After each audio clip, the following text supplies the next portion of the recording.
আহ আহ আহ আহ আহ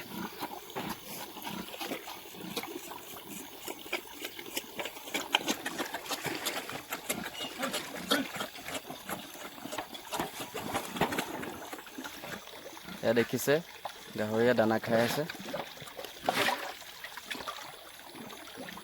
তো আপোনাৰ গডৰেজ দিয়া হৈছে আৰু চাপৰ গডৰেজ আৰু পানীৰ লগত এনেকৈ মিলাই দিয়া হৈছে।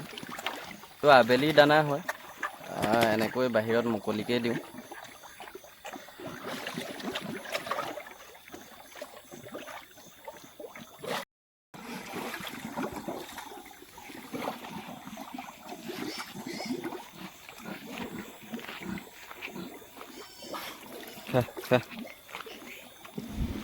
এইকেইটা খাচী কৰা গাহৰিকেইটা হয়। সিহঁতক আবেলি সময়ত এনেকৈ মুকলিকৈ দানা দিওঁ।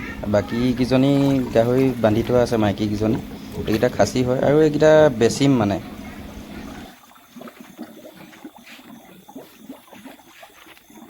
যা এই সৰুটো থাকে যা যা এটা তালৈ যা যা যা যা এই তালৈ যা।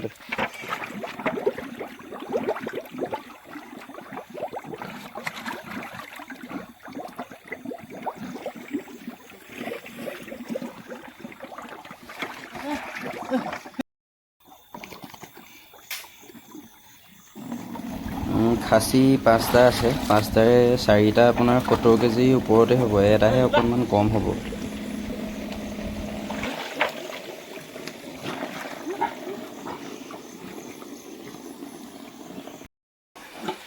চম্পা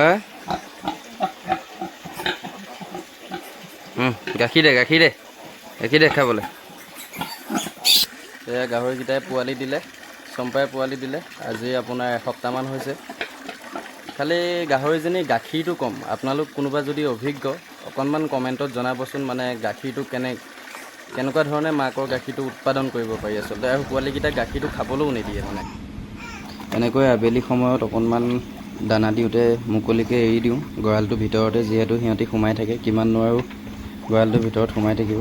অকণ মুকলিকৈ এৰি দিলে সিহঁতি খাবলৈও ভাল পায়। অকণ মানে মুকলি হ'লে ভাল আৰু সিহঁতি অকণ ফূৰ্তি কৰে যেন অনুভৱ কৰোঁ মানে। এইকেইটা গাহৰি বিক্ৰী কৰা হ'ব। আমাৰ গোলাঘাটৰে যদি কোনোবাই বেপাৰীয়ে হওক বা যিকোনো ব্যক্তিয়ে যদি লয়, এইকেইটা গাহৰি আপোনাৰ বিক্ৰী কৰা হ'ব উচিত মূল্য পালে। এটাত প্ৰায় 70 কেজিমানকৈ আছে। অকল এটাহে, এইটো অকণমান সৰু হ'লেও ই 55-60 হৈ যাব। এইটো হৈ যাব আপোনাৰ 70-80 হ'ব।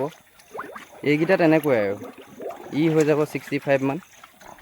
বাকী এই তিনিটা আপোনাৰ 75-70 এনেকুৱা।